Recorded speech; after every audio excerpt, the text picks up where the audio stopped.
मैं अपने जीवन में जो एक लेखक के तौर पे जिन चीज़ों को मानता रहा हूँ या जिन चीज़ों के बारे में सोच रहा हूँ, या मैं ये मानता हूँ कि मैं एक यात्रा शुरू कर चुका हूँ जिसको, तो उसमें आगे जा करके मैं किन किन चुनौतियों को मैं महसूस करता हूँ, या आज मैं किन चीज़ों को महसूस कर रहा हूँ और मुझे कैसे आगे जाना चाहिए। जैसा कि क्षितिज के बारे में बहुत अच्छे से समझाया है, मूर्तिबोध का एक बहुत खूबसूरत बिंब है। वो कहते हैं कि चारों तरफ अंधेरा है और हमारे पास सिर्फ एक लालटेन है, और हम लालटेन लेकर के चलते हैं, और जितना घेरा है उस लालटेन का बस उतनी सी रोशनी है, और फिर जब हम कदम बढ़ाते हैं तो लालटेन की रोशनी का घेरा भी बढ़ता जाता है। ये एक यात्रा उन्होंने बताई है कि भाई सृजन किस तरह से वो बार बार मतलब अपनी, क्योंकि वो बहुत ही जैसे कहना चाहिए कि अपनी अभिव्यक्ति की छटपटाहट के लिए बहुत ज़्यादा मशक्कत करते थे और चाहते थे कि जो संवेदन है उसका जो ज्ञानात्मक रूप है उसको विचार में और उसको शब्दों में मैं किस तरीके से बेहतर से बेहतर पोएट्री में पेश कर सकूं। ये उनकी पूरा आत्मसंघर्ष जो है, तो वो इस तरह की बात कहते हैं कि एक लालटेन है, मुझे तो आगे कुछ भी दिखाई नहीं दे रहा, मैं जितना चलता हूँ उतना रोशनी का घेरा बढ़ता जाता है और इसी के सहारे मुझे चलते जाना है। इसी तरह अलेक्जेंडर पोप की बड़ी मशहूर कविता है ऐसे ऑन क्रिटिसिज्म, जिसमें वो कहते हैं कि मैं दौड़ करके किसी टेकरी पर चढ़ गया तो मैंने सोचा मैंने बहुत बड़ी विजय प्राप्त कर ली है। जब टेकरी पर गया तो मैंने देखा कि उसके सामने एक पहाड़ खड़ा हुआ। मैंने कोशिश की कि मैं उस पहाड़ पर भी चढ़ जाऊँ।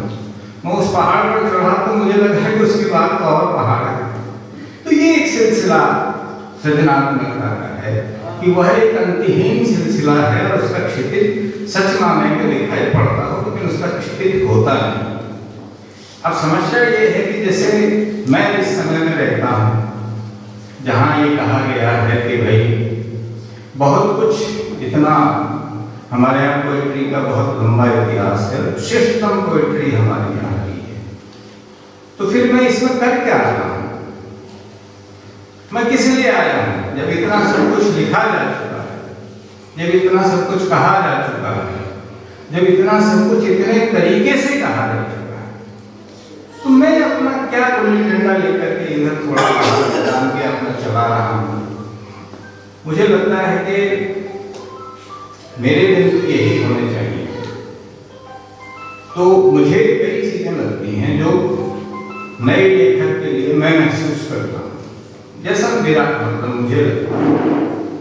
एक तो शमशेर एक बात कहते हैं कि स्वयं का परिष्कार भी प्रगतिशीलता है।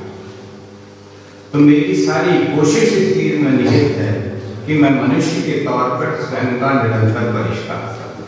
ये मेरा एक क्षितिज खुला। दूसरा, उस परिष्कार के साथ शमशेर एक बात और कहते हैं कि जो नया कवि होगा या आने वाले समय का कवि होगा उसे बहुत सारे अनुशासनों का गिनाते भी हैं, उनका ज्ञान होना चाहिए। उसे बहुत सारे डिसिप्लिन्स की जानकारी होनी चाहिए।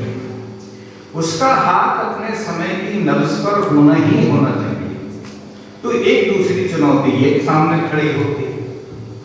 तीसरी चुनौती हमारे सामने ये खड़ी होती है कि जब ये सारी चीजें हैं तो आपके भीतर कविता को लेकर के या साहित्य को लेकर के जो आपके कंसर्न है, जिसे हमारे प्रेमचंद ने तो स्वदेशियता के नाम से बहुत कुछ बताया, आप उस ओर पढ़ना चाहते हैं, फिर आपके सामने भाषा एक बड़ी चीज है।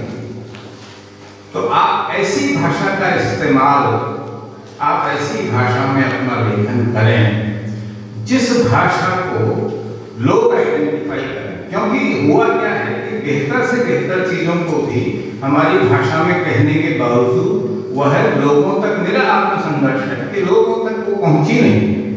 लोगों तक नहीं पहुंचने के बहुत सारे कारण हम ये गिना सकते हैं कि उनमें अपठनीयता है, उनकी रुचियां विकृत हो गई हैं, बहुत सारी चीजें हो सकती हैं। लेकिन मेरा मानना यह है कि मेरा प्रयास क्या हो सकता है। तो मेरा प्रयास ये हो सकता है कि मैं गूढ़ से गूढ़ बात को इस भाषा में कहूँ कि सामने वाला कुछ तो पकड़ सके, कुछ तो संकेत ले सके। जिसके लिए पंडित नेहरू एक बहुत बड़ी बात कहते थे।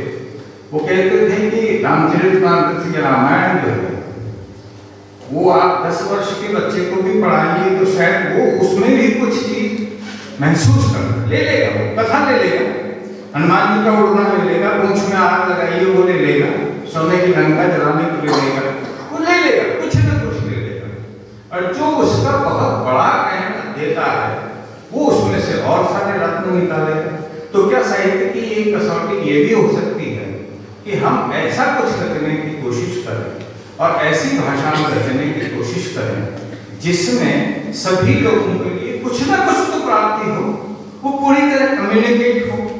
और फिर अपना रास्ता क्या, हमारा खुद का रास्ता क्या मैं उन्हीं बातों को, जैसे त्रिलोचन बार बार कहते हैं समय बदल गया इसलिए कविता रुकती नहीं। जितना समय आगे चलता जाएगा कविता या साहित्य निरंतर परिवर्तित होता चला जाएगा। कभी त्रिलोचन जैसे कहते हैं उसमें कि लड़ता हुआ समाज, नई आशा अभिलाषा, नए चित्र के साथ नई देता हूँ भाषा, ये वो कहते हैं। या निराला कहते हैं कि नव नव के नव बेहद वृंद को नव पर नव स्वर दे। तो ये नव नव कौन सा है? नव भी बदल गया, ये भी नया नव है। तो उसके लिए भी नए बेहद को नई भाषा की जरूरत है। लेकिन उस भाषा का हमारा संघर्ष जो मैं अपने कहीं मानता हूँ वो संघर्ष ये है कि मैं ऐसी भाषा में अपनी रचना करूँ जिसमें लोग अपने आप को आइडेंटिफाई करें। और सरल नहीं कह रहा हूँ मैं, क्योंकि मैंने जो लोगों की भाषा सुनी है जिसके बारे में टॉलस्टॉय कहते थे कि मैं भाषा सीखने किसानों के पास जाता हूँ, उसी तरह मैं जाता हूँ, उसी तरह मैं सीखता हूँ।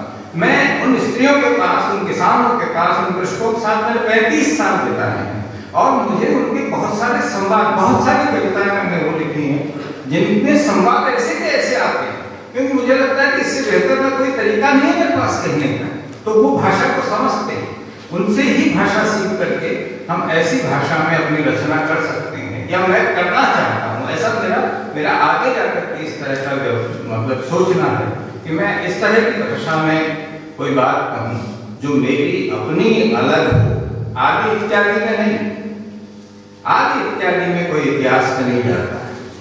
मेरी अपनी भाषा हो, उस भाषा में मैं अपनी कुछ बातें कहूँ, उस भाषा की संप्रेषणीयता सबके लिए हो, उच्चतर से उच्चतर विद्वान के लिए भी हो और आम आदमी के लिए भी हो। मैं बहुत सारे चैलेंजेस जैसे स्वीकार करना चाहता हूँ जिसमें मैं 5000 आदमियों के सामने अपनी नई कविता पढ़ सकूं। मैं स्वीकार करना चाहता हूँ, ये मेरी आकांक्षा है, सृजनात्मकता का मेरा ये क्षितिज है ये, क्योंकि हमने बहुत सारे लोगों के लिए बहुत सारी चीजें छोड़ दी और उन्होंने उसको विकृत कर दिया, हमने उसको टेप नहीं किया। आज भी हिंदुस्तान में कवि सम्मेलन के नाम पे 10, 20, 50 हजार लोग रात के 4 बजे तक जगते केवल कविता सुनने, और वो कविता क्या है, और हमने वो सारा प्लेटफॉर्म उनको दे दिया। तो मेरा यही चुनौती है। फिर आगे एक चुनौती जो हमें समझ में आती है, जैसे मेरी आकांक्षा है, मेरे सृजनात्मकता में जो मुझे कमियां लगती है, भाषा अपना उलझाव भी पैदा करती है, कठिनाइयां भी आती हैं, कई बार हम छोड़ देते हैं, दोबारा से पकड़ते हैं, बहुत सारा संघर्ष जैसे कवि करते हैं। लेकिन मेरी बहुत गहरी इच्छा है कि मैं बेहतरीन प्रेम कविताएं, बेहतरीन प्रेम कविताएं जो बड़े लोग, जो क्रांतिकारी कवियों ने लिखी है वैसी कविता, मतलब वैसी कविताएं इन द सेंस की मैं उनकी नकल नहीं करना चाहता, लेकिन वो इंटेंसिटी होनी चाहिए, क्योंकि बहुत फौरी तौर पर प्रेम की कविताएं हमारे यहाँ बिल्कुल इस तरह की आ रही हैं कि वो मुझे परेशान करती हैं। दूसरी, मैं राजनीतिक महत्वाकांक्षी राजनीतिक कविताएं लिखना चाहता हूँ। राजनीतिक कविताएं समसामयिक घटनाओं पर शायद नहीं, लेकिन जो समसामयिक घटनाएं हैं उनमें किस हिस्ट्री, एक करेक्टर हिस्ट्री की वजह से वो घटना हुई है जो आगे जाकर दर्द होने वाली है। मेरी आकांक्षा है कि मैं उसको पकड़ लूं, मेरी इच्छा है कि मैं उसको पकड़ लूं, क्योंकि एक कवि के रूप में मेरा ये दायित्व बनता है कि मेरे चारों ओर जो कुछ भी हो रहा है गलत, मैं उसमें अपना छोटा सा हस्तक्षेप करूं, अपना प्रतिरोध दर्ज कराऊं। एक कवि होने और एक मनुष्य होने के नाते ये मेरा, मैं समझता हूँ, दायित्व है। और इस तरह की आकांक्षाओं के साथ मैं कविता में निरंतर आगे और आगे बढ़ना चाहता हूँ, जिसके बारे में मुझे पता है कि उसका कोई क्षितिज नहीं है। धन्यवाद।